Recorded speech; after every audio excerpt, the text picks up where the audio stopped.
Saludos, bienvenidos a la tercera clase del curso de análisis no lineal. Eh, ya básicamente viendo el prontuario, nosotros acabamos, ¿verdad? Lo que sería la unidad 2, donde vimos los métodos para implementar las técnicas de análisis no lineal en, en un análisis matricial. Tenemos la asignación pendiente. Y pues ahora lo que queremos hacer y lo que vamos a hacer durante las próximas clases es enfocarnos en la parte de no linealidad del material y cómo modelar, ¿verdad? Los elementos estructurales de tal manera que podamos implementar la no linealidad del material. Primero nos vamos a enfocar en elementos de pórtico, o sea que lo primero que vamos a hablar es elementos de viga, ¿verdad? Y después lo extendemos a elementos de viga con carga axial o elementos viga columna. Y estos elementos pues trabajan básicamente, o sea, o la contribución mayor a la deformación es la flexión, ¿verdad? Así que nos vamos a enfocar en cómo se comportan en flexión estos elementos y vamos a empezar estudiando la sección transversal del elemento, ¿verdad? La relación momento-curvatura de la sección. En esta clase de hoy pues nos vamos a enfocar más bien en un material homogéneo. Claro, en el curso nos vamos a estar enfocando en el hormigón y también nos vamos a enfocar en acero. La parte de que vamos a estudiar ahora, la relación de momento-curvatura de un material homogéneo, pues uno puede ver que aplica acero directamente porque es un material que cumple con esas características. Y después extendemos la discusión al hormigón reforzado, que sabemos que, ¿verdad? Tiene hormigón y tiene acero y importante, pues hormigón reforzado podemos hacer un material bien dúctil, a pesar de que sabemos que el hormigón solo es un material relativamente quebradizo. Más tardecito, cuando repasemos hormigón reforzado, pues vemos las curvas de deformación que ya conocemos de los dos materiales de hormigón y acero. Por ahora vamos a enfocarnos en un material que sea elastoplástico, que tenga una parte elástica y una parte perfectamente plástica para la discusión de momento curvatura. Algo bien importante decir es que cuando hablamos de elementos de pórtico, si los diseñamos para resistir carga sísmica, pues podemos diseñarlos para que eficientemente disipen energía a través de la deformación plástica en flexión. Y eso lo vamos a ver cómo lo podemos modelar y es una manera, ¿verdad?, que uno usa en el diseño sísmico para hacer un diseño económico. Lo primero que vamos a hacer ahora es repasar qué es curvatura, ¿verdad? Curvatura es algo bien sencillo de calcular, pero vamos a repasar de dónde sale. Así que vamos a repasar la teoría de viga, en general la teoría de viga clásica, que es la que usamos, ¿verdad?, para modelar elementos de pórtico. Y vamos a recordar qué es curvatura primero que nada. Y antes de ir a un libro a repasar teoría de viga,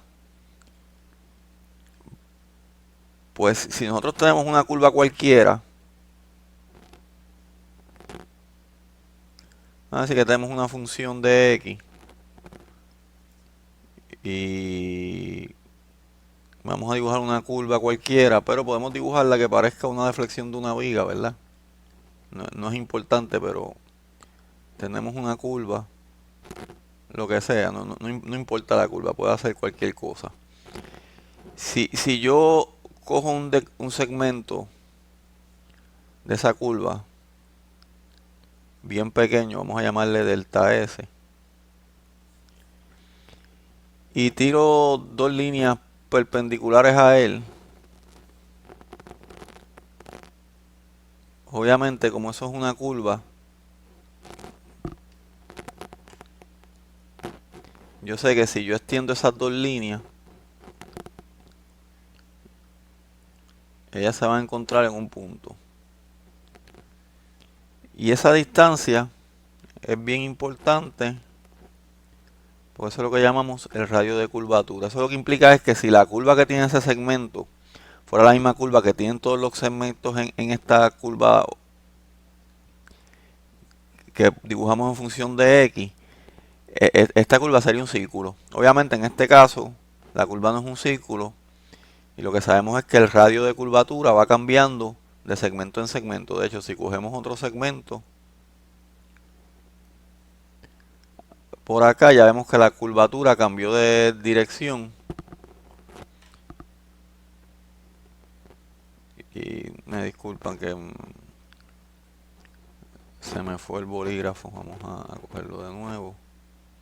¿Verdad? Si cogemos un segmentito en esta dirección es obvio que ya el radio de curvatura ahí es en la otra dirección. O la curvatura es en la otra dirección.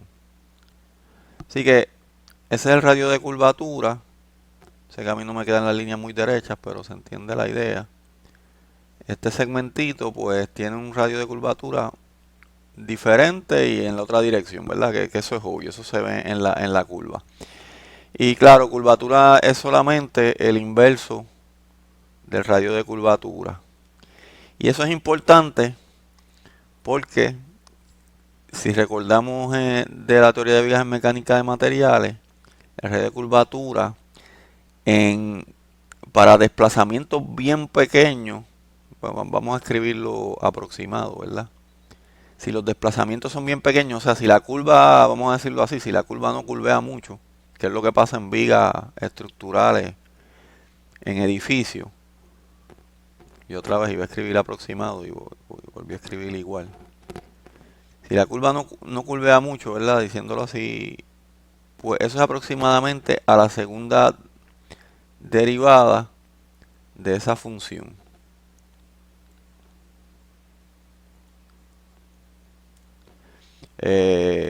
Si vamos un momentito al libro de mecánica de materiales y vamos a ir unas cuantas veces simplemente para ver los dibujos de viga en este pequeño repasito. Recuerden, estamos repasando, ¿verdad? Esto es algo básico, pero es bien importante, ¿verdad? Recordar o repasar y si ya no nos acordamos, volver a repasar qué es curvatura, ¿verdad? Porque es bien fácil calcularlo, pero a veces uno pierde la noción de qué es lo que uno está haciendo. Pues ahí tienen lo que uno encontraría en un libro de cálculo, ¿verdad? Es que la relación, ellos le llaman en este libro de mecánica y materiales, que es el libro de Hibler, el que yo uso. El inverso le llaman ρ al radio de curvatura y el inverso del radio de curvatura, que es la curvatura, es igual a esta fórmula donde v es la función de x, en este caso la curva de deformación de la viga. Y es igual a este número, pero si las deflexiones son pequeñas, este término que está aquí, ¿verdad? Pues tiende a cero. Así que básicamente nos queda aproximado. No sé si él lo escribe en algún sitio. Bueno, lo escribe ya como lo que es curvatura. Lo escriben aquí, ¿verdad? Aproximadamente, ¿verdad? O si los desplazamientos son pequeños, pues básicamente no quiso pintarlo, pero... Bueno, nada, ahí lo dice, ¿verdad? La curvatura es igual a la segunda derivada de la curva de deformación. Y por eso es que es bien importante, porque entonces para colmo, si los desplazamientos son pequeños, la primera derivada del desplazamiento pues es la rotación, ¿verdad? Podemos aproximarla de esa manera. Así que vamos a hacer eso mismo en una viga. Vamos a los dibujos del libro, pero vamos a hacer un dibujito de la viga. Vamos a coger una viguita simple.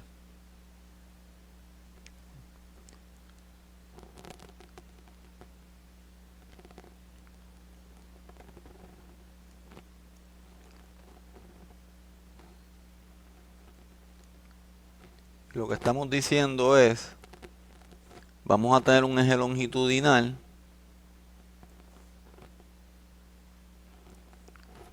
Vamos a usar otro color para el eje.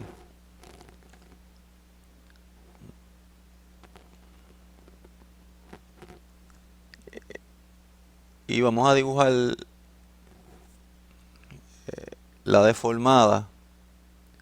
¿Cómo se deformaría esa viga? Este es el eje de Y y esto es lo que le llama el libro V, la curva, ¿verdad? De deformación. Cogiendo otro color, ¿verdad? Para hacer la viga deformada, ¿verdad? Vamos a suponer que tenemos una carga. No importa para efectos del problema. Pero si tenemos una carga en la viga, que puede ser, ese puede ser el medio de la viga, pues lo primero que tenemos que hacer es ver qué es lo que asumimos en la teoría de vigas. Si yo tengo una sección plana y perpendicular, ¿verdad? Una sección transversal y perpendicular al eje longitudinal, lo que estamos diciendo, y voy a hacer otro dibujo para que no se vea muy, para que no se enrede mucho el dibujo que ya hice, pues voy a ahora dibujar esa viga deformada. Y ella pues se deformaría algo así, ¿verdad? Exagerando la deformación.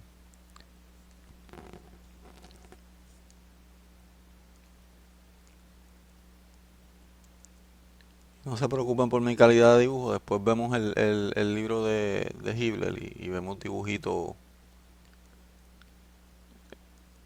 El eje longitudinal pues ahora representa la curva, ¿verdad? Ese eje longitudinal lo hacemos en el eje neutro, ¿verdad? Y ahí representa mi curva de deformación, que le estamos llamando V con esta notación. Ahora, esa sección la voy a dibujar del color opuesto. Esta sección vamos a llamarle la 1. La sección transversal, pues sabemos lo que pasa en viga, ¿verdad? Dijimos que la sección plana, o decimos que la sección plana permanece plana y perpendicular. Y esa es la asunción básica de la teoría clásica de viga, que secciones planas permanecen planas y perpendiculares a, al eje longitudinal. Eh, podemos repasar qué es lo que pasa en viga, ¿verdad? Y quizás es obvio, y quizás no nos acordamos, así que vamos a hacerlo. Eh, cuando la viga se deforma, ¿verdad? Si sacamos un segmento, voy a sacar ahora otro segmento. Si yo cojo un segmento de viga, otra vez lo mismo, delta S, pues ahora cómo queda ese segmento sabiendo que secciones planas permanecen planas. Pues queda algo así, ¿verdad?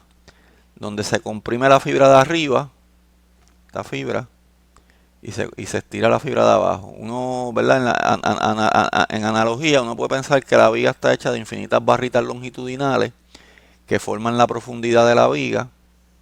La profundidad típicamente le llamamos H, no importa. Y el largo de la viga le llamamos L, ¿verdad? Eh, y uno puede imaginarse que eso está hecho de infinitas barritas. Vamos a dibujar. Esas barritas es lo que nosotros llamamos la fibra. Obviamente hay una barrita que le llamamos el eje neutro, que esa barrita ni se estira ni se comprime. Si usted ve estas fibras comparadas con esta fibra que es el eje neutro, pues sabemos que estas fibras se estiraron, ¿verdad? Eso es lo que típicamente yo llamo un momento positivo. Es que cuando la fibra de arriba se comprime y la de abajo se estira, pues eso es lo que yo defino como positivo. A veces se define al revés. Y estas fibras de arriba se comprimen. Y obviamente esta es la más que se comprimió. Entonces, cuando uno dice que secciones planas permanecen planas, si uno piensa que eso son barritas y que están pegadas con algún tipo de pegamento, uno puede hacer la analogía de que las barritas, ¿verdad? Pues se comprimen y se estiran. Y el pegamento que las une sería como lo que si se deformara sería la deformación cortante. Pues estamos diciendo que el pegamento es tan fuerte que es indeformable. O sea, entonces eso va a hacer que las secciones planas permanezcan planas. Lo que estamos diciendo básicamente es que despreciamos las deformaciones cortantes. Y sabemos que para despreciar las deformaciones cortantes es importante, y esto es lo que define que una viga es una viga, ¿verdad? Que el radio entre el largo y la profundidad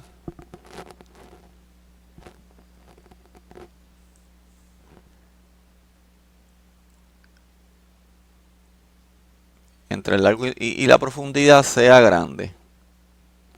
Sabemos que una viga es un elemento esbelto. ¿Cuán grande? Pues si uno puede decir 10 y uno calcula las deformaciones cortantes en una viga, uno se va a dar cuenta que están de un orden menor. Así que que ya un radio de 10, por ejemplo, sería válido. Y si uno mira la mayoría de las vigas, ¿verdad? En el caso yo trabajo con puentes, pues por lo general exceden ese radio. Eh, Así que para que la teoría de viga clásica aplique, secciones planas permanecen planas y perpendiculares al eje longitudinal. También despreciamos, ¿verdad?, que cuando se comprime en esta dirección, pues se estira en la dirección transversal, en ambas direcciones transversales, lo que sería Y y Z, que es el eje que sale de la pizarra. Y acá ocurre lo contrario, ¿verdad? Se comprimen. O sea, dejamos la sección transversal aproximadamente con las mismas dimensiones que tenía después de deformada. Y si esto ocurre, pues todas esas asunciones son razonables. Repasando, cualquier libro de mecánica y materiales siempre va a tener algún dibujo de eso. El libro de Hibler, en- cuando calculan la fórmula de flexión, pues dibujan, ¿verdad? Lo que acabamos de dibujar, una viga cuadrada. Entonces cuando se deforma con momento, lo que yo estoy llamando momento positivo, es lo mismo que ellos aplican aquí, donde la compresión ocurre arriba y la tensión ocurre abajo. Y vemos, ¿verdad? Las secciones planas permanecen planas, las secciones perpendiculares rotan, pero permanecen planas y perpendiculares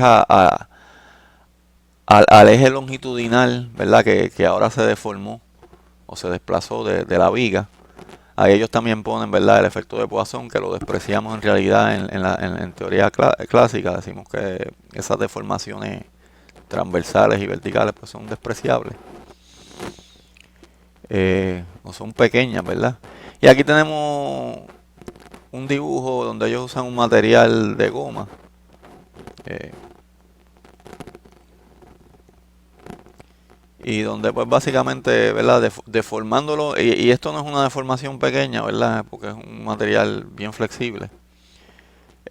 Y ven que las secciones planas, pues básicamente permanecen planas. Ellos dibujan más o menos donde está el eje neutro para que uno vea, bueno, pues este segmentito, si lo medimos otra vez, ¿verdad? Pues mide lo mismo que medía antes de deformarla. Aquí vemos que se estiró. Básicamente, si esta curvatura es lo que definimos como negativa, ¿verdad? Por lo menos lo que yo defino como negativa. Y aquí se comprimió. Y entonces uno ve que la línea transversal que dibujaron pues permaneció plana. Y pues ya podemos ver, ¿verdad?, que qué es lo que pasa si sacamos un segmentito de viga delta S deformado. Pues como secciones planas permanecen planas, exactamente lo que habíamos dicho de una curva, ¿verdad? Donde tenemos el eje longitudinal va a ser el eje neutro, va a ser esa línea que no se deforma de la curva. Entonces si extendemos dos secciones, ¿verdad? Y sé que no se ve tan perpendicular, pero esa sección quedó perpendicular. Si tiramos dos secciones perpendiculares y extendemos la línea,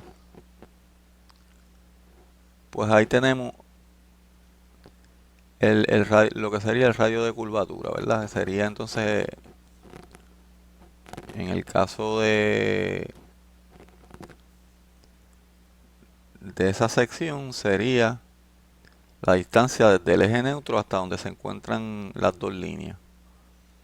Y que lo que llamamos R, o el libro que yo les enseñé, pues llama RO. Este es el eje neutro. En inglés sería neutral axis. Y la curva deformada, ¿verdad?, la calculamos. En el libro que yo estoy usando, yo le llamo V a la deformación. Pues ahí sería la curva VX. Y de ahí hacemos otras cosas interesantes, ¿verdad? Porque después cogemos y estudiamos una fibra cualquiera que esté a una distancia Y del eje neutro. Eh, Cogemos el eje neutro, decimos que Y es igual a 0 en el eje neutro. Disculpen que...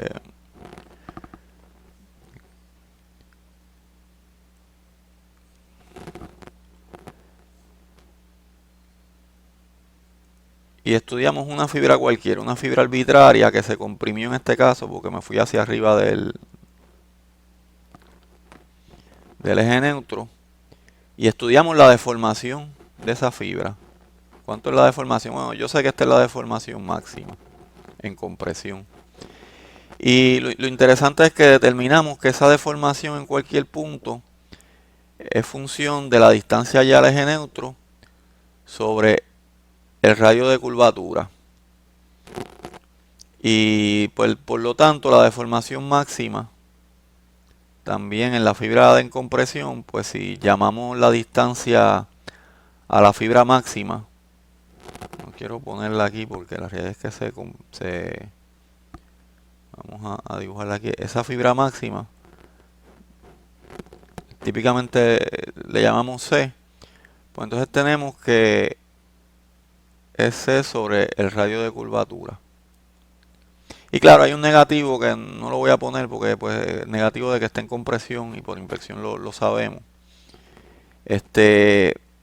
Lo importante de eso es que esto nos dice que las deformaciones varían linealmente con la profundidad, ¿verdad? Y es la dimensión variable de la profundidad, donde profundidad, como dijimos, esta dimensión h. Recuerden que el espesor sería ¿verdad? La dimensión z, y el largo, pues obviamente la dimensión longitudinal. De ahí es que sale, ¿verdad?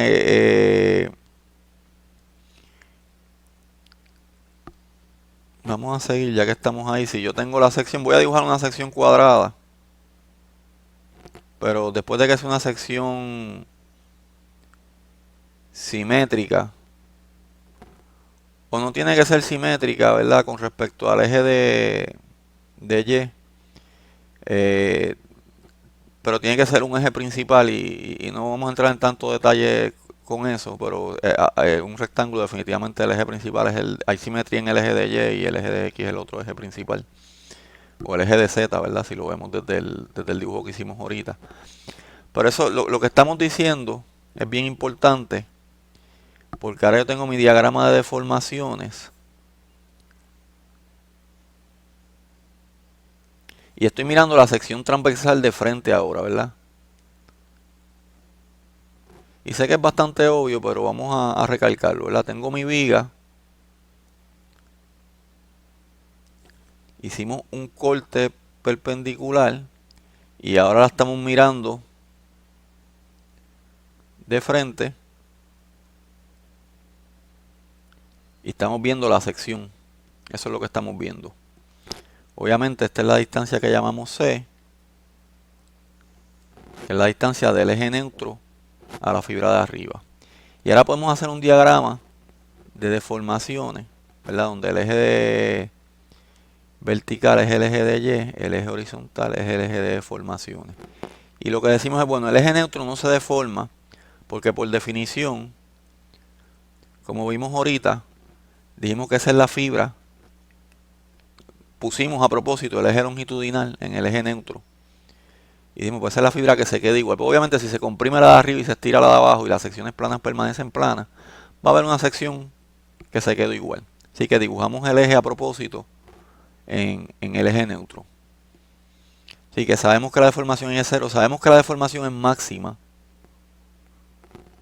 en compresión en esta fibra, y pues obviamente la deformación va a ser máxima en tensión en la fibra de abajo. Así que ya tenemos la curva que es lineal, ¿verdad? Porque básicamente eso es lo que nos dice, ¿verdad? Lo que nos dice es lo que nos dice esta figura.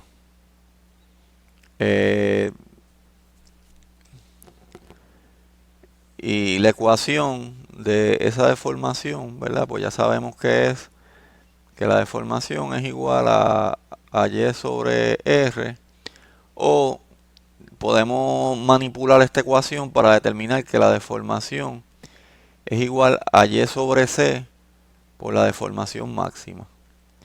Claro, sabemos entonces que la ley de Hooke nos dice que el esfuerzo, le voy a llamar sigma al esfuerzo, es igual al módulo de elasticidad por la deformación. Por lo tanto, sustituyendo en esta ecuación y sabiendo que la deformación, ¿verdad? Que aquí que está la deformación máxima en compresión, pues va a estar el esfuerzo máximo en compresión. Podemos entonces determinar la ecuación del esfuerzo, que es también lineal con la profundidad, usando la ley de Hooke. Y de ahí es que sacamos el diagrama de esfuerzo, que es idéntico en forma al diagrama de deformaciones. Ahora tenemos la compresión máxima, variación lineal con la profundidad. Yo sé que esto no parece una línea, ¿verdad? Pero es mis limitaciones de dibujar. Es lineal para todos los efectos.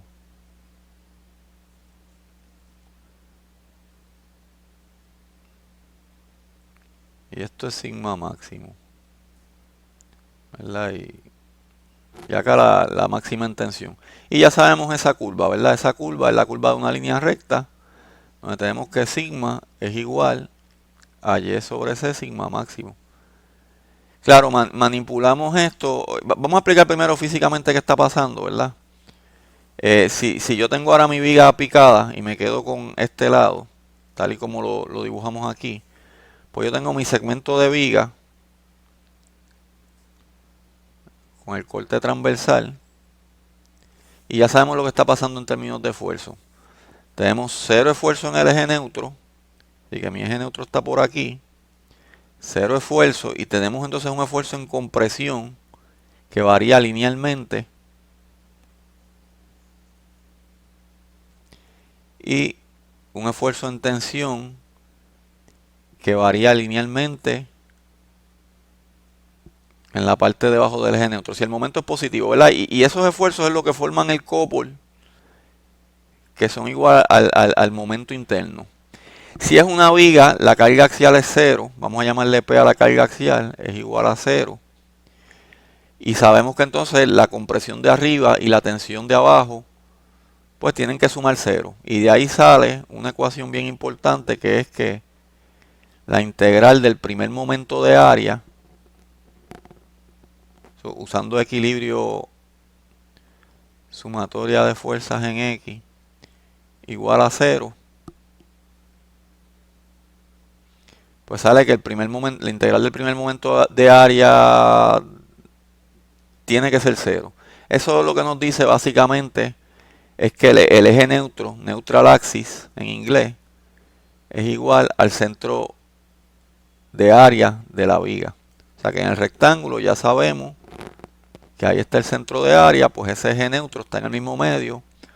O sea que si esta dimensión es B y esta dimensión es H, pues ya sabemos que C tiene que ser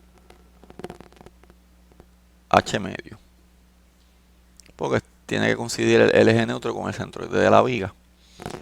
Y de ahí también sale, entonces buscando momentos con respecto al eje neutro, de sumatoria de momentos tiene que ser igual al couple. No a cero, ¿verdad? Porque recuerden que aquí, sumatoria de los esfuerzos en X, pues tiene que ser igual a P, o pueden poner la P al otro lado y decir que es igual a cero. Pero en este caso, pues ponen los momentos que causan los esfuerzos, pues tienen que ser igual al momento interno, a M. Y de ahí es que llegan a la fórmula de flexión, ¿verdad? Que es que sigma es igual a my sobre I.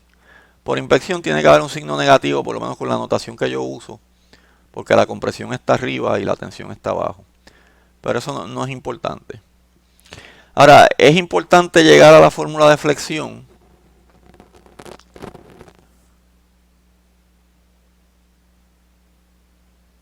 para entender por qué la curvatura es importante.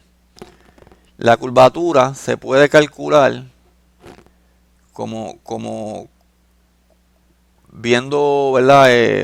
Vamos a ir a otra página.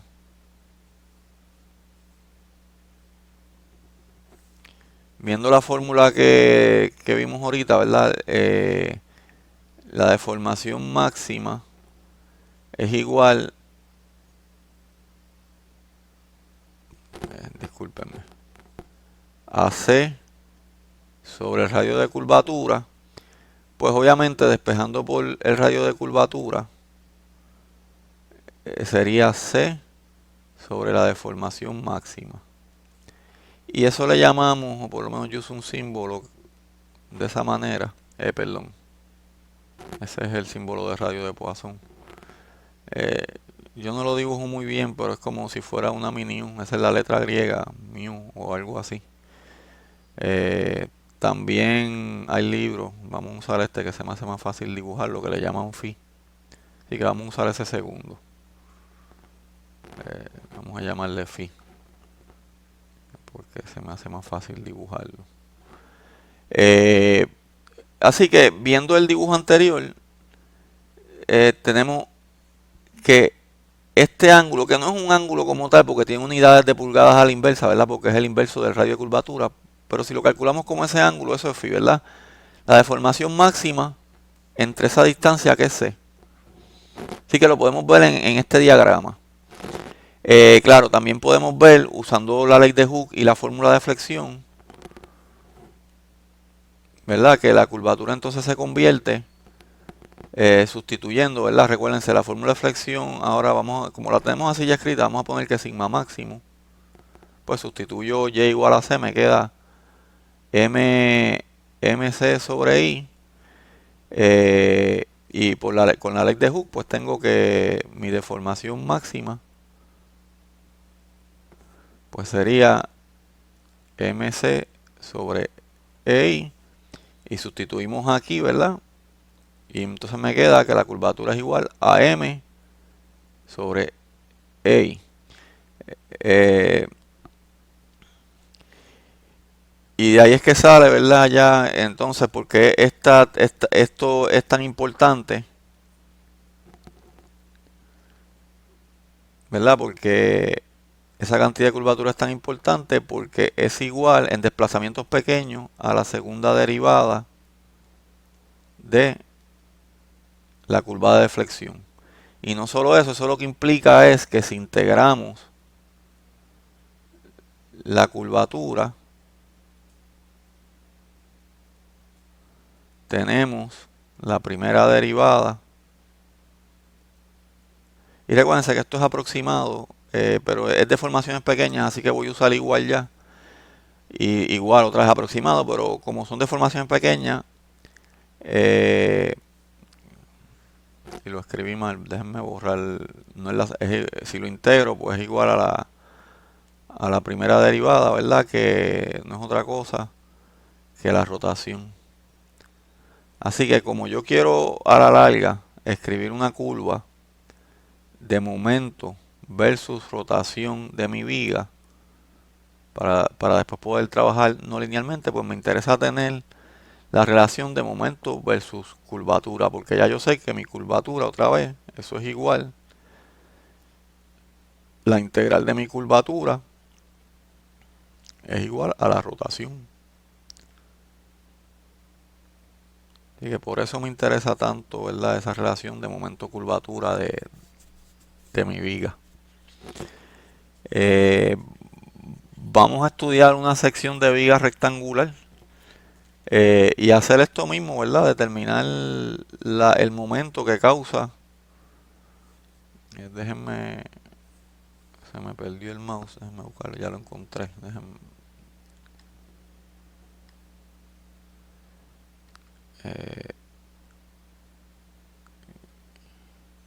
Igual que hicimos aquí, estudiamos una viga elástica.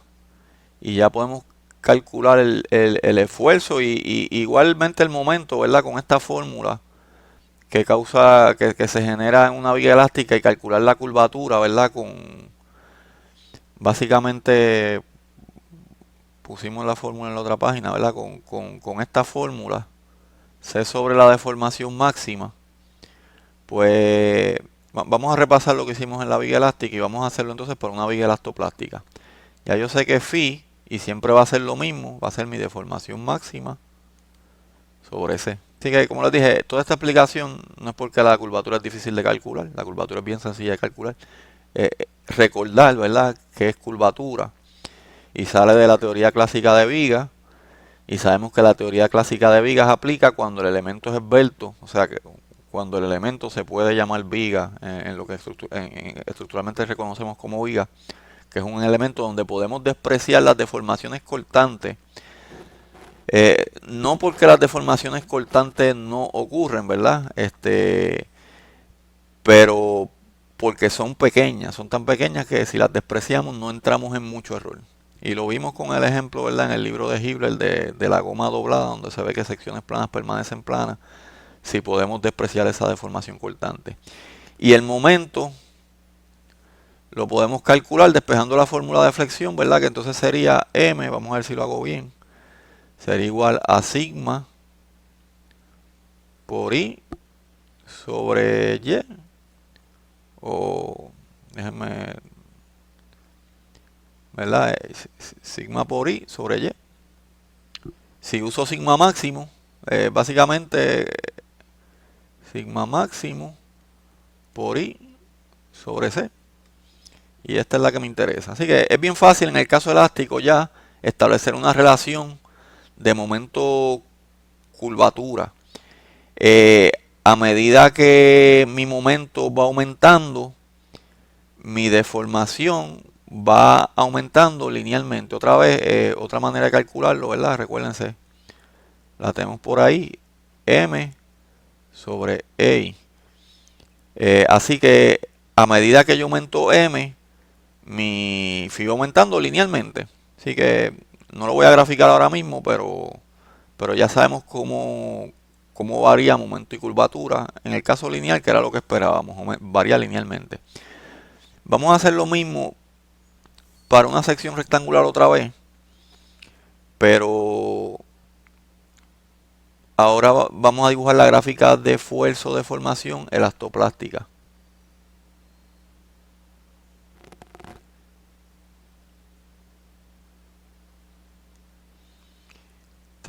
Ya yo sé que mi distancia C es h medio. Esto, ¿verdad? Esta dimensión es B y esta dimensión es h medio. Y esto es h medio. ¿Verdad? Que toda la dimensión h medio ya sabemos que es C. Así que, ¿qué pasa cuando yo excedo mi límite plástico? Tengo mi deformación, tengo Y. ¿Qué pasa cuando esa deformación máxima es mayor que mi límite plástico, que excedencia? Pues fíjense, lo que estamos diciendo es que mi curva de esfuerzo, vamos a llamarle esfuerzo sigma, versus deformación, vamos a asumir que es perfectamente elastoplástica, o sea que tiene una parte elástica y una parte perfectamente plástica, hasta que llega a una deformación última.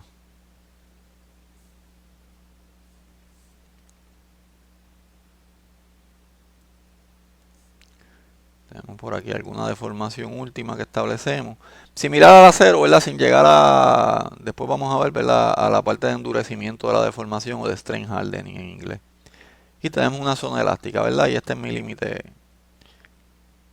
plástico o mi punto de excedencia, ¿verdad? Deformación de excedencia. Pues cuando excedo mi deformación, vamos a decir que mi deformación de excedencia está por aquí. En algún sitio. Pues ¿cómo queda mi curva de esfuerzo?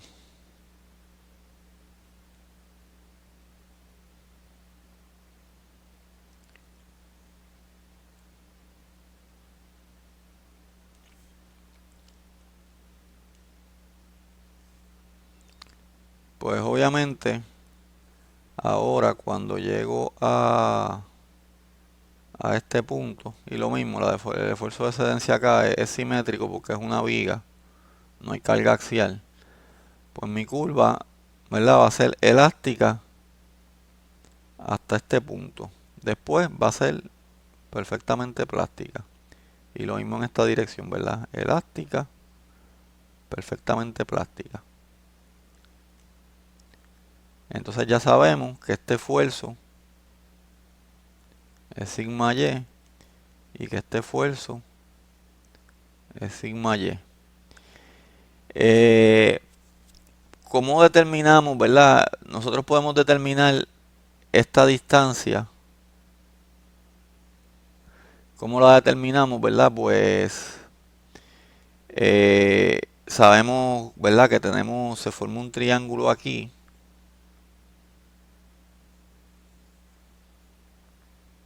Y se forma un triángulo semejante aquí, donde este lado mide EY y aquí mide la deformación, que es mayor. Déjenme no escribir el máximo, simplemente para simplificar la notación. Y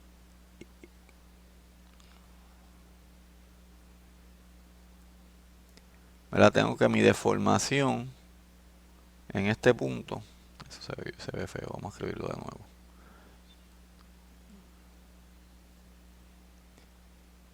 Mi deformación en este punto es mayor que la deformación de excedencia. En este punto tengo la deformación de excedencia y podemos escribir, ¿verdad? Por relación de triángulos o por la relación lineal que hay, que la deformación es AC, como mi deformación de excedencia es esta distancia. Vamos a llamarle, la quiero expresar en términos de C, estoy viendo cómo lo hago, ¿verdad? Sería K por C, así que sería ese radio. Y básicamente me va a quedar cuando la despeje. Tendría que mi K por C pues sería mi deformación, y esto escribí C, ¿verdad? Pero es de excedencia. Vamos a arreglarlo. Entre mi deformación de excedencia por C. O sea que básicamente estoy diciendo que ese factor K es deformación entre deformación de excedencia.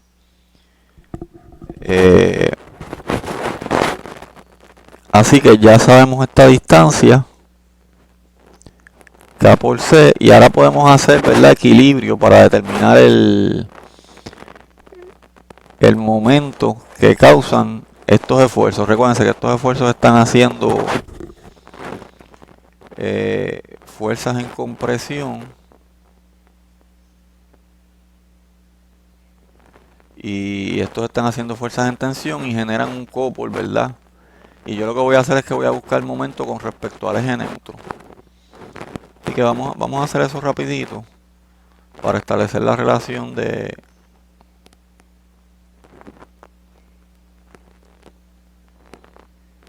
Yo creo que tengo espacio aquí. Iba a buscar otra página, pero no lo voy a hacer.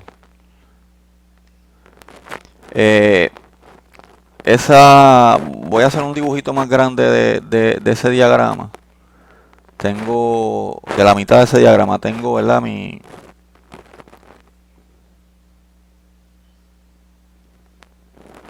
una sección rectangular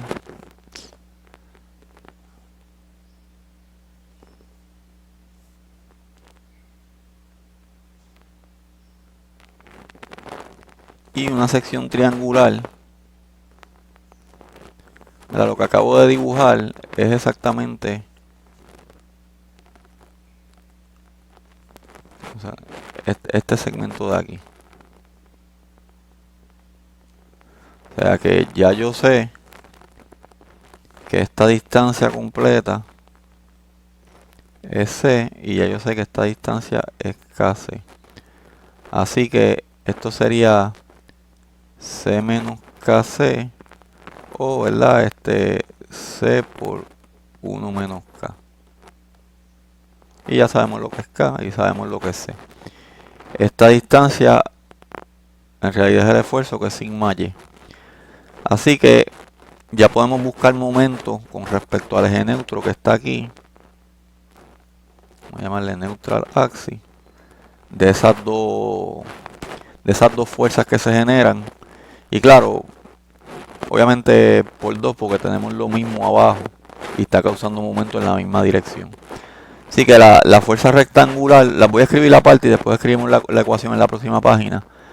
Genera, ¿verdad? La fuerza sería sigma y por B, ¿verdad? Porque, ¿verdad? El espesor de la pieza, y sabemos que esto es un esfuerzo que está ocurriendo a través del espesor. Así que sigma y por B, ya esa es básicamente eh, la fuerza, ¿verdad? Por C menos 1 por C por 1 menos K, que sería esta otra distancia. Así que esa es la fuerza y el brazo sería la distancia desde este punto al eje neutro. Así que eso sería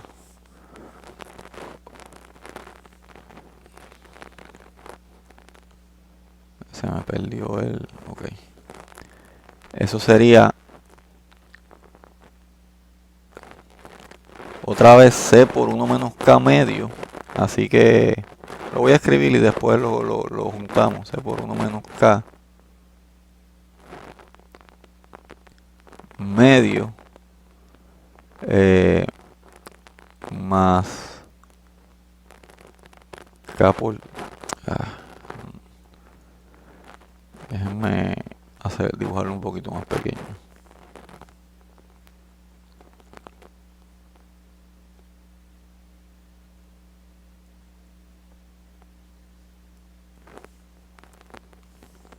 Voy a escribir todo un poquito más pequeño porque ahora tengo la fuerza que es sigma y por B por C por 1 menos K, todo por el brazo que sería C 1 menos K entre 2, ¿verdad? Sería, eso es esta distancia aquí, la mitad de esta distancia, más KC.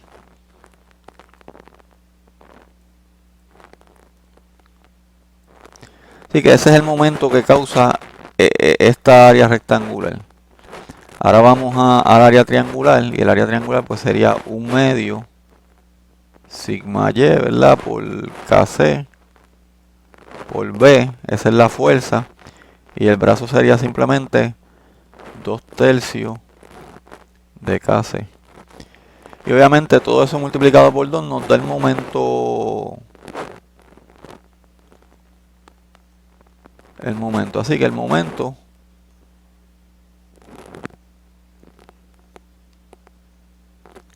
va a ser igual. Vamos a ver cómo simplificamos eso. C medio menos CK medio. No lo voy a simplificar mucho para no pasar trabajo, pero tengo sigma y por BC menos 1 menos K por el término en brackets que va a dar C medios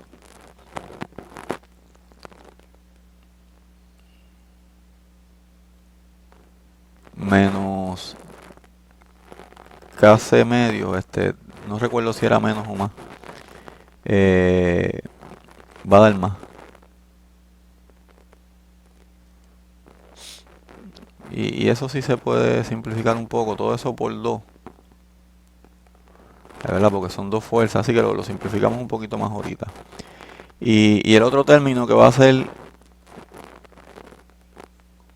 sigma y por B tercio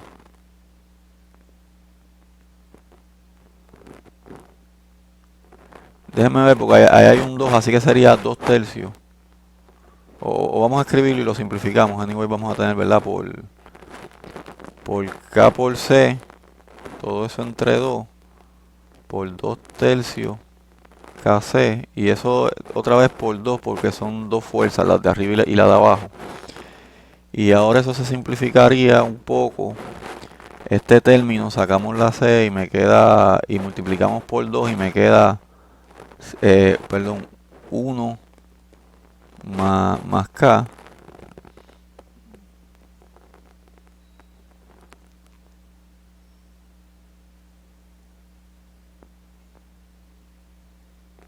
Y no casi importante seguir simplificando, pero pues Así que tengo sigma y por b c cuadrado 1 más k 1 menos k más sigma y por b por kc, voy a cuadrar eso y por 2/3, ¿verdad?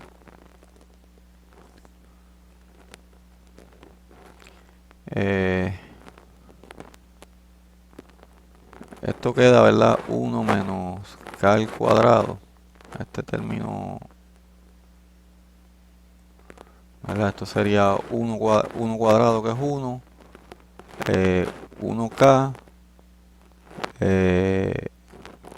menos k cuadrado y menos 1k, así que se cancelan el intermedio. Y vamos a escribirla de nuevo, no está de más. Así que tenemos sigma y por b c cuadrado 1 menos k cuadrado más 2/3 sigma y b por kc cuadrado. Y las unidades por lo menos cuadran. Ya yo tengo entonces, fíjense, si yo establezco una deformación, pues yo puedo establecer mi curvatura como esa deformación sobre C, que ya yo sé que es esa deformación por h medio. No lo voy a escribir, no quiero seguir poniendo términos. Sabemos calcular todo lo que está ahí.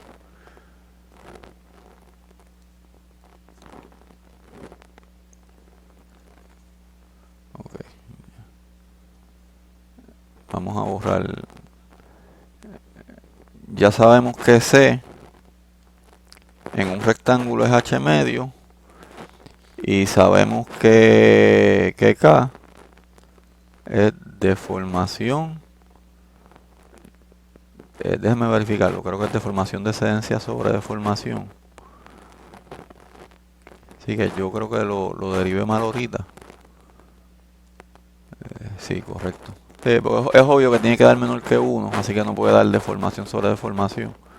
Así que vamos a arreglarlo aquí. Que cuando lo derivé puse la y abajo. Pero era obvio que tenía que dar menos de 1. Así que nos dimos cuenta rápido.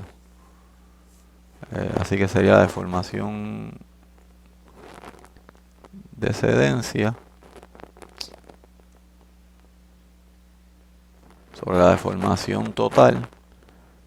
Deformación de excedencia.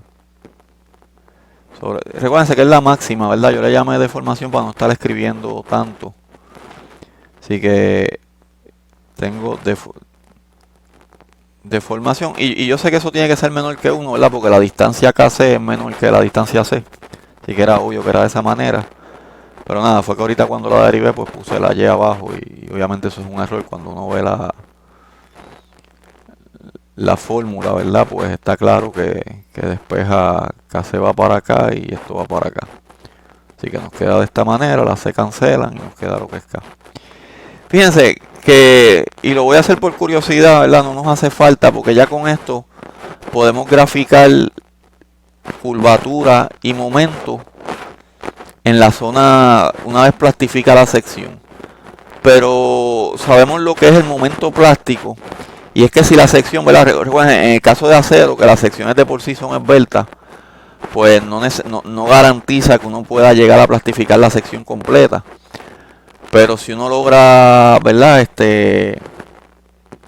Y vamos a hacerlo para una sección rectangular. Si uno logra plastificar la sección completa, pues uno tiene, ¿verdad? Vamos a llamarle h medio. Y uno tiene B, y, ¿verdad? Y este tramo es h medio. Entonces, la curva de esfuerzo ya plastificada completa, pues sería compresión aquí, todo plástico, y tensión acá, todo plástico. Esto es sigma y esto es sigma y. Entonces uno puede calcular, ¿verdad?, el momento que se genera debido a esos esfuerzos, como, ¿verdad?, esta fuerza por su brazo al eje neutro. Sabemos que este brazo es h cuarto. Así que tenemos sigma y por h medio, ¿verdad? Que es c, por b, todo por el brazo, que es h cuarto, todo por 2, ¿verdad? Porque está la de arriba y la de abajo, que son simétricas porque es una viga. Y eso da, ¿verdad? Sigma y por b. Y vamos a ver lo que dan las letras, las h, dan h cuadrado. Este 2 cancela con este 2 y tengo cuarto, ¿verdad? Y si mal no recuerdo, ¿verdad? Eso es lo que llaman, eso sería el momento plástico. Y si mal no recuerdo, ¿verdad? Eso es lo que llaman sigma y por z, ¿verdad? Donde entonces z sería bh al cuadrado sobre 4, que eso es el Plastic Section Modulus.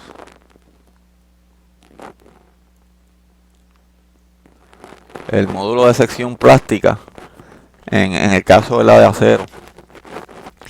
En elástico, ¿verdad? Recuérdense que el módulo de sección es la, ¿verdad? Uno usa la fórmula de flexión, no sé si me deja escribir aquí arriba, sigma es igual a menos my sobre i, y uno quiere calcular el esfuerzo máximo, pues uno sustituye, en el caso de una sección rectangular, h medio, entonces S sería I sobre C, que en el caso de elástico, pues es BH al cubo sobre 12 de la sección rectangular y C es H medio. Y eso da, ¿verdad? Ese da BH cuadrado sobre 6. Y este es lo que le llamamos el section modulus. Y no que nos interese mucho, ¿verdad? Pero es recordando, ya que hicimos todo esto, ¿verdad? Así que si mi sección se deforma lo suficiente, pues puedo quizás generar este momento plástico completo. Lo que nos interesa hacer ahora es ver cómo queda la curva de momento, curvatura de la sección. Y obviamente pues lo vamos a hacer para esta sección rectangular que ya tenemos, ¿verdad? Ya podemos establecer nuestra curvatura y nuestro momento en el rango elástico. Vamos a escribirlo así mismo, ¿verdad? Este es en... No se me quiere mover el mouse. Déjame...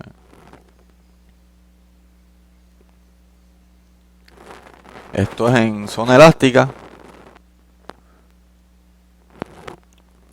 Deformación es menor que deformación Y.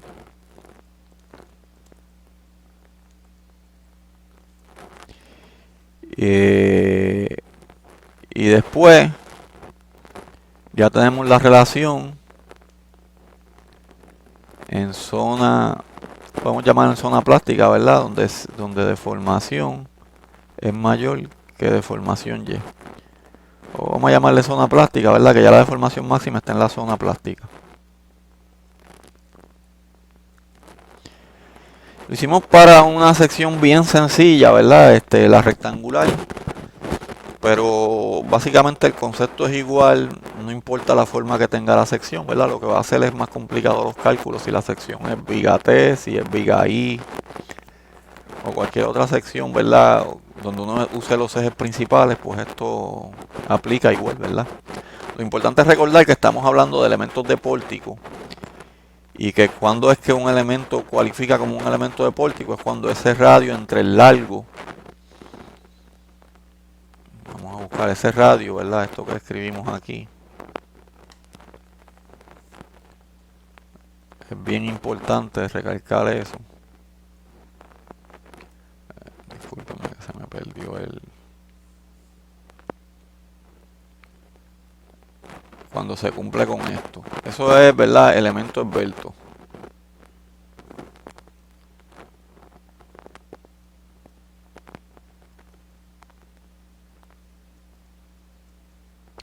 Y no hay problema con eso, ¿verdad? Si hay cargas axiales, que en este caso no las hay, pues vamos a ver que el comportamiento es similar siempre que sea, ¿verdad? Que sea un elemento que cualifique como elemento de pórtico. Lo que nos tenemos que acordar, ¿verdad? Repasando teoría de vigas, es que para todo lo que hicimos aquí desprecia la deformación cortante. Esa teoría se llama Euler-Bernoulli o algo así. Esa es la teoría clásica de vigas que usamos ¿verdad? Para determinar dos cosas importantes: la fórmula de flexión, y para determinar, ¿verdad?, la relación entre curvatura y deflexión, lo cual a la vez es importante para nosotros, porque nos tenemos que recordar que curvatura, si la integramos, obtenemos rotación. Eso es bien importante en esta clase, por eso es que nos interesa tanto la curvatura. A la larga vimos que curvatura es algo fácil de calcular, es simplemente la deformación máxima de la sección entre la distancia al eje neutro. Ya tenemos la curvatura. Eso no importa, ¿verdad?, en qué zona estemos. El cálculo de curvatura, ¿verdad?, aunque ya estemos en la zona plástica, sigue siendo el mismo. O sea que todo este repaso es porque más que el cálculo de curvatura es entender que era curvatura, ¿verdad?, esa relación que se demuestra, ¿verdad?, en la teoría. Un segundo, que se me perdió el mouse otra vez. En la teoría clásica de vigas, y esas presunciones de secciones planas permanecen planas y perpendiculares al eje longitudinal, o sea que despreciamos la deformación cortante, siguen aplicando aunque el elemento plastifique. Así que entonces llegamos, ¿verdad?, a esa forma en el caso de la viga rectangular. Lo que vamos a hacer ahora es graficar esto en Excel, ponerle números a esa viga y ver cómo queda la curva de momento de rotación. Y que voy a una pausa un momento en lo que seteo la hoja de cálculo.